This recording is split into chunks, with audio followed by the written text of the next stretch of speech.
Sam Miller stood at the viewing port, watching stars streak by as the transport ship carried him to his new assignment. He ran his hand through his short brown hair, still not quite believing he was here. The massive Federation vessel grew larger by the minute. Soon he would be aboard the Asterisk, Stellar Horizon Asterisk. Sam checked his uniform one more time. The blue jumpsuit of Earth's Space Force felt strange next to the colorful outfits worn by the other passengers, most of whom weren't human. A tall, thin alien with pale green skin nodded at him as it passed. Sam nodded back, trying to remember which species it belonged to. "First time seeing a Vexian?" asked a voice behind him. Sam turned to see an older man in an Earth diplomatic uniform. The man extended his hand. "Dr. Pete Cowell, Earth Embassy." "Lieutenant Sam Miller," Sam replied, shaking the offered hand. "And yes, first time seeing a Vexian. First time seeing most of these species, actually." "Not surprising," Pete said. "Most of them avoid Earth. They think we're too unpredictable." Sam laughed. They might be right. A ship's speakers announced their arrival. Sam grabbed his small bag and followed the other passengers to the docking bay.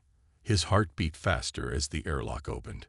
The inside of the Asterisk, Stellar Horizon Asterisk, was enormous. The ceiling rose at least 50 meters above them. Aliens of all shapes and sizes moved about with purpose. Some floated rather than walked. Others had multiple limbs or strange body shapes the human language couldn't easily describe. A tall figure with blue skin and 4 arms approached. The alien wore what looked like a military uniform with several badges. "Lieutenant Miller." The voice was deep and slightly mechanical, coming from a translator device at the alien's throat. "Yes, sir," Sam replied, standing straight. "I am Commander Vexlar, head of flight operations. You will report to me during your stay." The alien looked down at Sam with large yellow eyes that blinked sideways. "Follow me." Sam hurried after the commander, trying not to stare at everything they passed. The ship was like nothing he had ever seen. Doorways of different sizes lined the corridors. Strange smells filled the air. Lights pulsed in patterns that seemed to mean something to the other aliens. "The Federation has existed for 12,000 years, Vexler said as they walked. 17 species work together for peace and progress. Humans are the 18th species to be considered." "Considered?" Sam asked. "For membership," Vexler replied. "This exchange program is part of that process. You are one of the first." They entered a large room filled with what looked like flight equipment. Several aliens turned to look at Sam. "This is your new team," Vexlar announced. "You will train with them, learn from them, show them what humans can do." The other pilots didn't look impressed. A short, bug-like alien with multiple eyes clicked something that the translator didn't catch.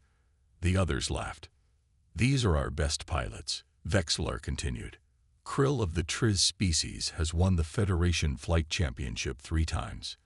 Mela is a Nubilan who can process spatial information in 9 dimensions." Sam tried to keep his face neutral. Earth had only achieved faster-than-light travel 30 years ago. These species have been flying between stars for thousands of years. "Your quarters are through there." Vexlar pointed to a small door. "Rest today. Training begins tomorrow." Sam nodded and headed toward his room. Before he reached it, a voice called out, "Hey, human." He turned to see a woman with dark skin and curly hair hurrying toward him. She wore the uniform of Earth's Science Division. "I'm Kyra Jones," she said, offering her hand. "Xenobiology. Thank God there's another human here." "Sam Miller, Flight Division." He shook her hand, relieved to see a familiar face. "How long have you been here?" 2 months. "It's been interesting." She looked around to make sure no aliens were nearby. "Look, we should talk later. There are things you need to know that weren't in the briefing." "Like what?" "Like why the last 3 human pilots were sent home early." Her expression was serious. "Meet me in the recreation area after dinner. Section C." Before Sam could ask more questions, she walked away. He watched her go, wondering what he had gotten himself into. In his small room, Sam unpacked his few belongings. Through a small window, he could see Earth, now just a blue dot among countless stars. He was farther from home than any human had been just a generation ago. Tomorrow, he would start proving that humans belonged among the stars. Sam found the recreation area after dinner. It was a large space with different sections designed for various alien species. Some areas had higher gravity, others had special lighting or strange smells. He spotted Kira sitting in Section C, which seemed designed for humans and similar species. "You made it," she said, moving over so he could sit. "How was your first day?" "Strange," Sam admitted. "Everything is so alien." Kira laughed. "You get used to it." "Kind of." Sam looked around to make sure no one was listening. "You said something about other human pilots being sent home early." Kyra's smile faded. "Yes. 3 pilots came before you in the last 2 years. None lasted more than a month." "Why? What happened?" "The simulator," Kyra said quietly. "Each one tried the Federation flight simulator and suffered some kind of neural shock. The Federation said they weren't compatible with the technology." Sam frowned. "Neural shock. Our briefings mentioned the simulator uses direct brain interface, but said it was safe for humans." "Earth governments want this alliance badly," Kyra explained. "They downplay anything that might suggest humans can't keep up." Before Sam could ask more questions, a tall alien with flowing silver hair approached their table. It had 4 eyes and moved with unusual grace. "Lieutenant Miller," the alien said in perfect English. "I am Zara, cultural liaison. I hope your first day has been pleasant." "It has, thank you," Sam replied. "Excellent. Commander Vexlar asked me to inform you that simulator training begins tomorrow at 800 Federation Standard Time." The alien smiled, showing teeth that looked too sharp for comfort. "I will come to your quarters to guide you." After Zora left, Sam turned back to Kyra. "Tomorrow. They're putting me in the simulator on my second day." "That's not normal," Kyra said, looking worried. "Most new pilots train for weeks before trying the simulator." "Maybe they want to establish a baseline for humans." "Maybe." Kyra didn't sound convinced. "Just be careful." The last human who tried it, Barry Nelson, was unconscious for 3 days afterward. Sam didn't sleep well that night. He spent hours studying the manual on Federation flight controls. Their ships used thought-based interfaces rather than physical controls. Pilots connected directly to their vessels through neural links, becoming one with the ship. It was far beyond Earth technology. Zora arrived precisely at 800 the next morning. The alien led Sam through a maze of corridors to a large circular room. A dozen alien pilots were already there, along with Commander Vexlar. "Lieutenant Miller," Vexlar said, "today you will attempt the Kobayashi simulation. It is our standard assessment tool." "Sir, I've only just arrived," Sam said. "Shouldn't I learn the basic controls first?" Several aliens made sounds that Sam's translator didn't catch. Laughter, he guessed. "The simulator requires no prior knowledge," Vexlar explained. "It connects directly to your mind and adapts to your species. You will instinctively understand how to control your virtual craft." Sam nodded, though he felt uneasy. "What exactly will I be doing in the simulation?" "A standard defense scenario," Commander Vexlar said. "Protecting a civilian transport from raiders in an asteroid field." One of the bug-like Triz pilots clicked something to another. Sam's translator caught it this time. 10 credits says he doesn't last 15 minutes. 20 says he doesn't even complete the basic sequence, another replied. Sam pretended not to hear. He focused on Vexlar, who was pointing to a white spherical room. "The chamber adapts to each pilot," Vexlar explained. "Once inside, neural interfaces will create a fully immersive experience. If you feel overwhelmed, simply think 'end simulation' 3 times, and it will stop." A pilot with green scales and no visible eyes emerged from the chamber. He nodded respectfully to Vexlar. Completed standard course in 32 minutes, the commander noted. Good improvement, Sentinel. Lieutenant Miller, Vexlar called. You are next. Sam took a deep breath and walked toward the white sphere. The door slid open, revealing a featureless interior. Remember, Vexlar said before Sam entered, there is no shame in ending early if necessary. No one expects a human to complete the full simulation. The slight emphasis on human wasn't lost on Sam. He stepped inside, and the door closed behind him. For a moment, nothing happened. Then the white walls seemed to dissolve around him. Sam found himself sitting in what looked like a fighter craft cockpit. It felt completely real. A voice in his head spoke. Kobayashi simulation initiating. Prepare for neural interface in 3, 2, 1. Sam gasped as information flooded directly into his mind. Sam's mind filled with information as the simulator connected to his thoughts. Suddenly, he knew how to fly the virtual ship.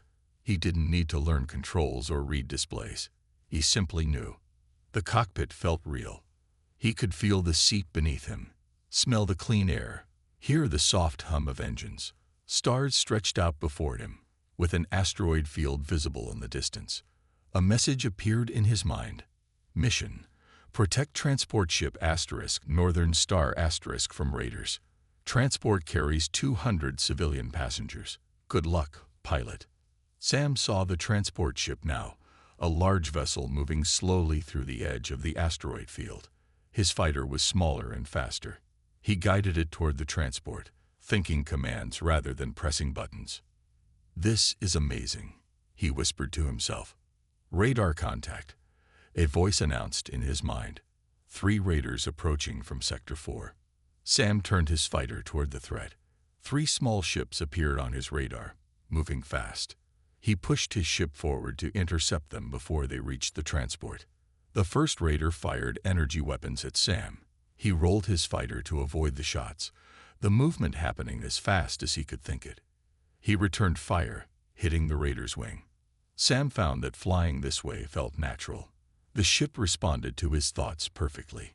He chased the damaged raider, firing again and hitting its engines. The enemy ship spun away, disabled. The other 2 raiders split up, trying to attack from different angles. Sam tracked them both, analyzing their movements. One headed straight for the transport. The other tried to flank Sam. He made a quick decision and pursued the one targeting the transport. Sam weaved through asteroids, gaining on the raider. He fired several shots, forcing the enemy ship to change course away from the civilian vessel. Warning, the ship's computer announced. Additional raiders detected. 6 new contacts. Sam frowned. The mission was getting harder. He hadn't expected 8 raiders total. Still, he could handle it. He turned to engage the new threats. As he fought the additional raiders, Sam noticed something strange. Every time he successfully dealt with a threat, new ones appeared. After he destroyed or disabled 4 raiders, 8 more appeared. When he handled those, 16 more showed up. This isn't right, Sam muttered. The scenario kept escalating beyond reasonable levels. An hour into what should have been a 30-minute simulation, Sam was defending against 32 raiders while navigating a suddenly more dangerous asteroid field. The transport had taken damage, and now Sam had to protect it while it made emergency repairs.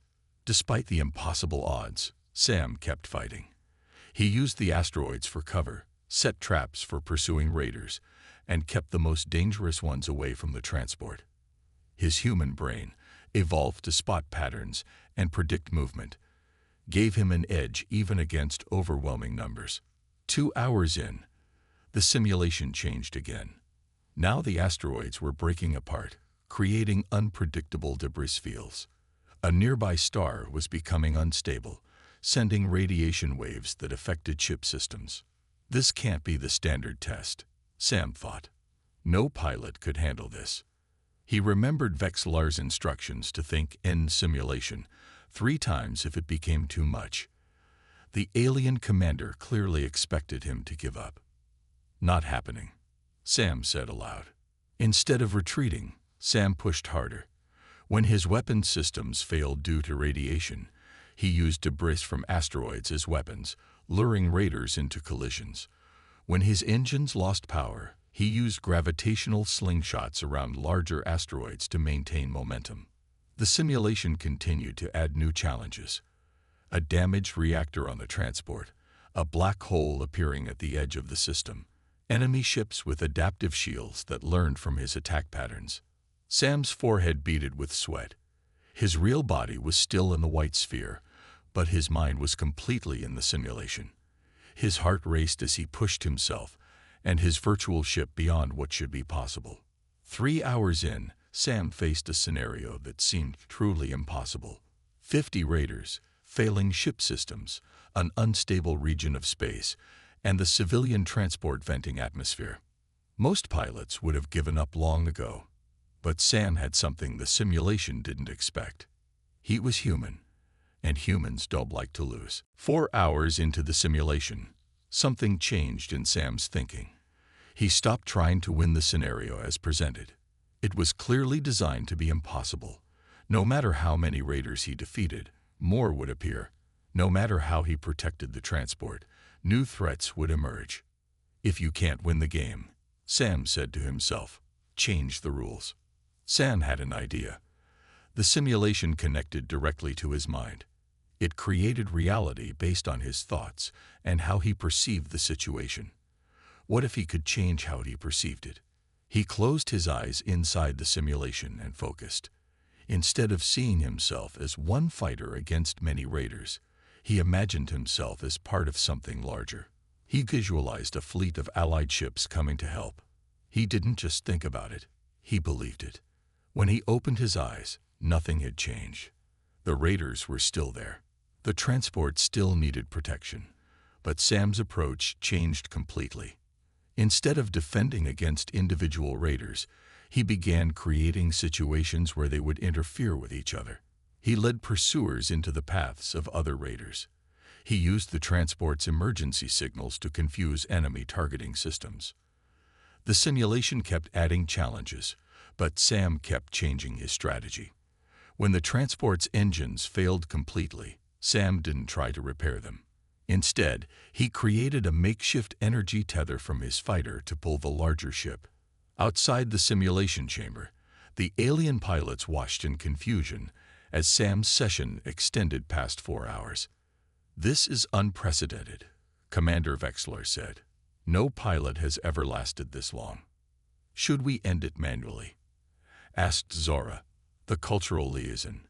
"The neural load must be dangerous for a human."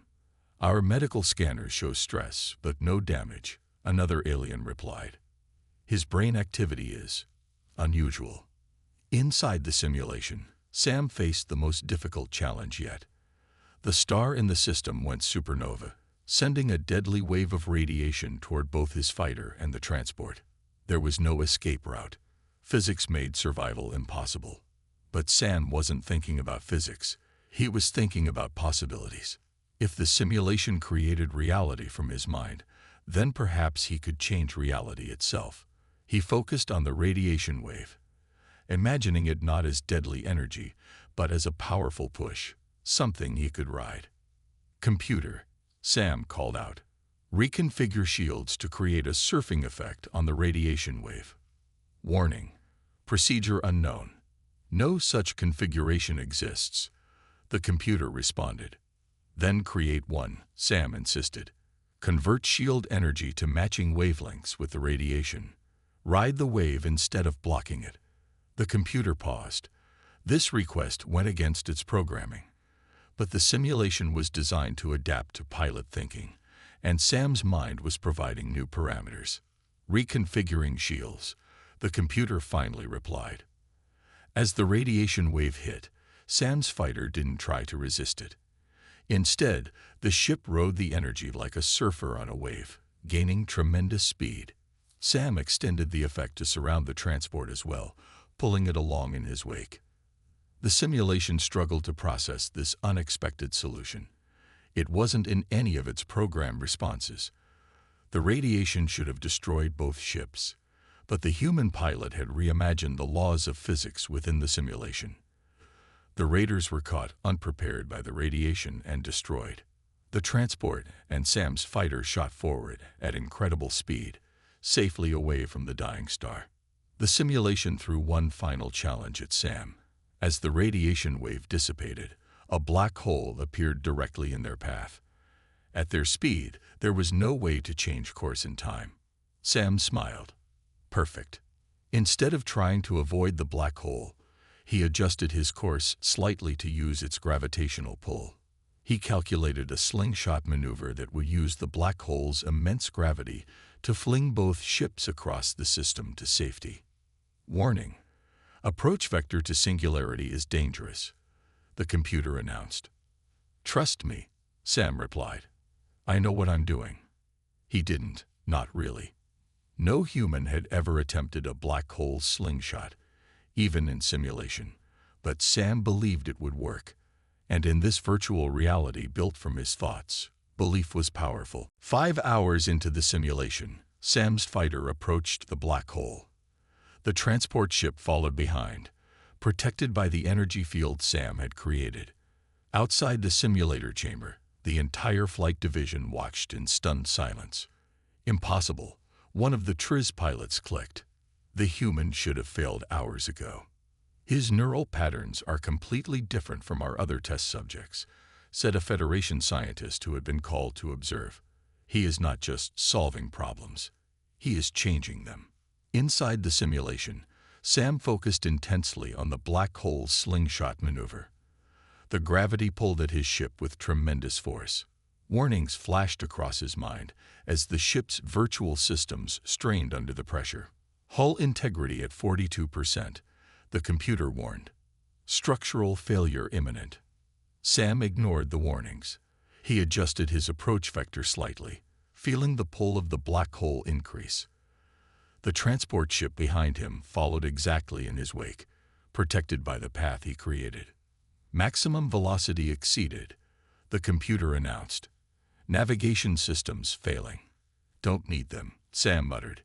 He was flying by instinct now, feeling the gravity currents like a river runner feels water. As they reached the closest point to the black hole, time seemed to slow down. The immense gravity stretched light itself, creating beautiful patterns of color around them. Sam's fighter began to glow from the friction of particles hitting the shields. Then, like a stone from a slingshot, both ships shot forward with incredible speed. The black hole's gravity had flung them across the star system in seconds. They emerged far from danger, with the civilian transport intact. Transport is safe, Sam said, breathing heavily. Mission accomplished. He waited for the simulation to end or to present a new challenge. Instead, everything froze. The stars stopped moving. The transport hung motionless in space. Then the entire simulation dissolved around him, returning to the white sphere of the simulator chamber. The door slid open. Sam stumbled out, exhausted but smiling. His smile faded when he saw the expressions on the aliens' faces. They were staring at him with what looked like shock or fear. Commander Vexlar approached slowly. The four-armed alien's yellow eyes blinked rapidly. 5 hours and 26 minutes, Vexlar said. You completed the Kobayashi simulation. Isn't that the point? Sam asked, confused by their reaction. The Kobayashi simulation is not designed to be completed, a new voice said. A tall alien in an elaborate uniform stepped forward. From the way the others moved aside, Sam guessed this was someone important. I am Director Sori of Federation Testing Division.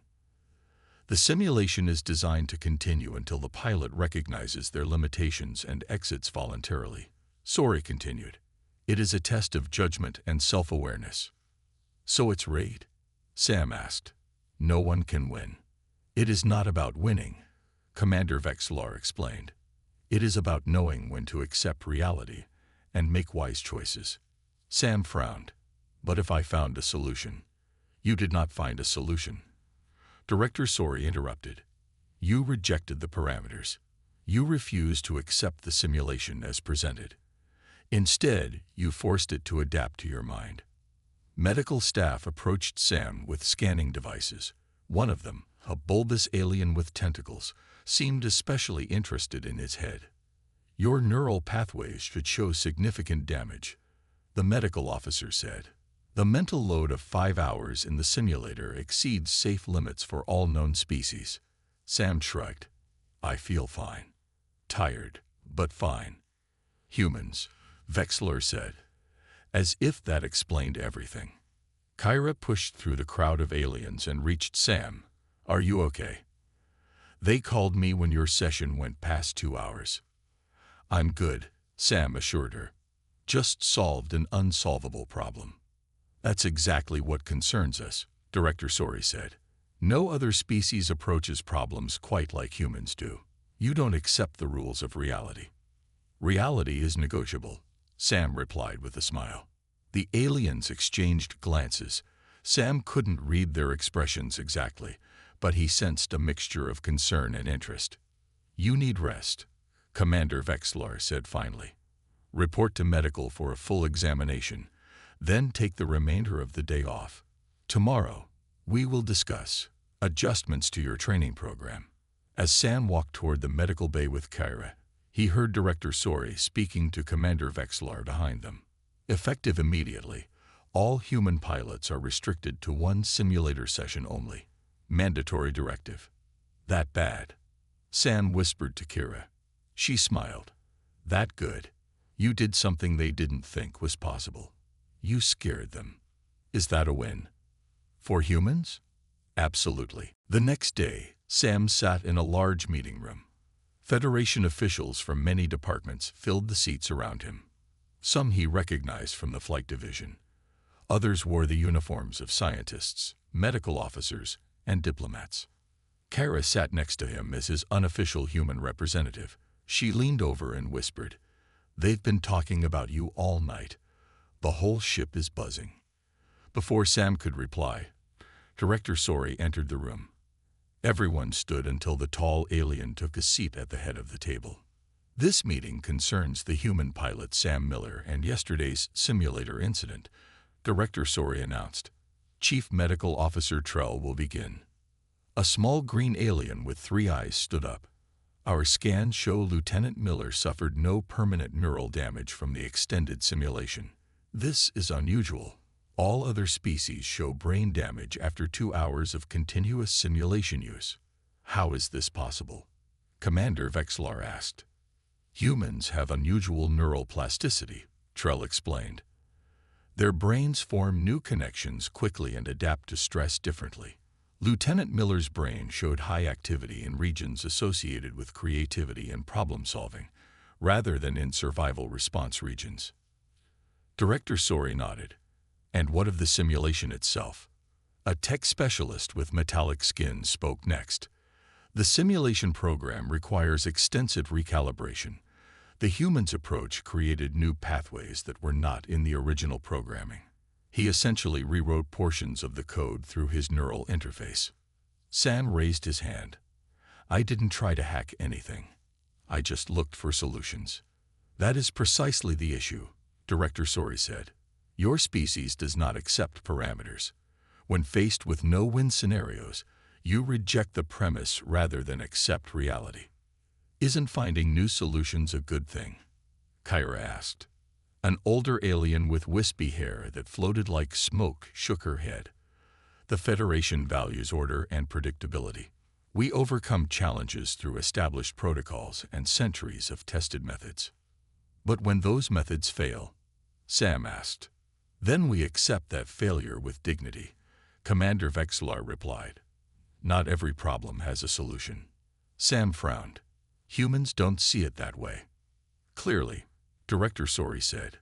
"Which brings us to the matter at hand. The Federation Council has reviewed yesterday's data and reached several conclusions regarding human integration." Sam sat up straighter, expecting to be told he was being sent home. Instead, Director Sori continued with surprising news. "First, the simulator program will be modified for human use. Limited sessions, reduced neural load, and stricter parameters. Second," Sori continued, All human pilots will be restricted to one standard simulator session for baseline assessment. Additional training will use conventional methods. Commander Vexlar added, "Your approach to the simulation revealed weaknesses in our thinking. While we do not approve of your methods, we recognize their potential value." "So I'm not being kicked out?" Sam asked. "On the contrary," Director Sori said. "The Federation is creating a new division focusing on unconventional problem-solving. We want humans to be part of it." Murmurs spread through the room. Not all the aliens seemed happy with this decision. "You want us to teach you to break rules?" Kyra asked, surprised. "We want you to help us see alternatives we might miss due to our established thinking," Sori clarified, "though you will work under strict supervision." Sam couldn't help smiling. "So failing your test was actually passing it." "Do not misunderstand, Lieutenant Miller," Commander Vexlar said. "Your approach would be disastrous in many situations. Federation success depends on all members following procedures and respecting boundaries." But Director Sori added, "There are threats in our galaxy that do not follow rules. In those specific cases, human thinking may prove advantageous." After the meeting, Sam and Kira walked through the ship's corridors, processing what had happened. "So you broke their simulator and got promoted," Kyra said, laughing. "Not exactly promoted," Sam replied. "More like studied." "They're afraid of us," Kyra realized. "Not because we're dangerous, but because we make them question things they've believed for thousands of years." Sam nodded. "They want human thinking, but only in small, controlled doses. Like a powerful medicine," Kyra said. "Useful in emergencies, but too much will kill you." Sam looked out a viewport at the stars beyond. "I wonder what would happen if they knew what humans are really capable of." 2 weeks after the simulator incident, Sam sat in a new office. The walls displayed star maps and flight plans. A large window showed the vastness of space outside. This was the headquarters of the newly formed Unconventional Solutions Division. Sam and 4 other humans had been assigned to the division. They worked with a small team of aliens who were considered creative thinkers by Federation standards. Their job was to look at problems no one else could solve. Today, Sam was meeting with Admiral Grant, the human representative to the Federation Council, who had arrived yesterday on a diplomatic ship. "Lieutenant Miller," the Admiral said, taking the seat across from Sam, "your simulator performance has caused quite a stir." "So I've heard, sir," Sam replied. "The Federation has been using that simulator for 800 years. No one ever completed it before. Now they've had to rewrite the program." Sam smiled. "I didn't mean to cause trouble." "Trouble?" Admiral Grant laughed. "You've given humanity a valuable position in the Federation. They now see us as having unique abilities." "They think we're unpredictable," Sam said. "Maybe dangerous." "Different," the Admiral corrected. "And difference can be powerful. The Federation has 17 species who all think relatively alike. Then there's us." A soft chime sounded, and Commander Vexlar entered the office. The blue-skinned alien looked at Sam with what might have been respect. "Admiral, Lieutenant," Vexlar said, "the Council is ready for your presentation." They walked to the main Council chamber, a massive room where representatives from all 17 Federation species gathered. Sam felt nervous as he took his place at the speaker's platform. Admiral Grant began. "Members of the Federation Council, 2 weeks ago, Lieutenant Miller completed the Kobayashi simulation by finding solutions outside the program's parameters. Today we propose an expansion of the Unconventional Solutions Division." Sam stepped forward. "The simulator showed that humans approach problems differently. We don't accept no-win scenarios. Where others see impossibility, we see opportunity." Director Sori, now working closely with the human team, added, "Lieutenant Miller and his team have already solved 3 engineering challenges that our experts considered impossible." A holographic display showed one of their solutions, a new shield configuration inspired by Sam's simulator experience. The design was already being implemented on Federation ships. "We don't ask that you change your methods," Sam continued. The Federation's careful, tested approaches have built peace for thousands of years. But when standard methods fail, humans offer alternatives. An elder from the Triz species clicked a question. What happens when human alternatives create chaos? Your unpredictability could threaten stability. Sam nodded. That's why we propose working together. Your species provide wisdom and experience. Humans provide new perspectives. Together, we're stronger than either would be alone. The council debated for hours. Some members feared human unpredictability. Others saw value in their unique thinking. In the end, they voted to expand the program. After the meeting, Sam stood with Kyra at their favorite viewport, watching stars in the distance. Looks like they're letting more humans join the Federation fleet, Kyra said. But still only one simulator session. Sam laughed. Commander Vexlar approached them. The new simulator program has been designated the Miller Protocol. It will be used to identify creative thinkers among all species. I'm honored, Sam said, surprised. There is one more thing, Vexlar continued. A situation has developed in the Andromeda sector, a space anomaly unlike anything we've encountered. Our standard procedures have failed, and you want human perspectives. Kyra guessed. The Council has authorized your team to lead the mission, Vexlar confirmed. We need creative solutions. Sam smiled. When do we leave? Tomorrow. You will command a small vessel with a mixed crew. After Commander Vexlar left, Sam looked at Kyra in amazement. From simulator tests subject to mission commander in 2 weeks, he said. That has to be a record. Kyra laughed. Just promise me one thing. Whatever you did in that simulator, do it again if we need it. Count on it, Sam replied, looking at the stars. That's what humans do. We find ways to succeed even when success seems impossible. In the distance, a Federation ship prepared for launch. For the first time, it would carry a human captain leading a mission into unknown territory. The Federation was learning that sometimes you needed people who didn't accept limitations, people who changed the rules when the rules didn't work. People like Sam Miller. People from Earth. Humans.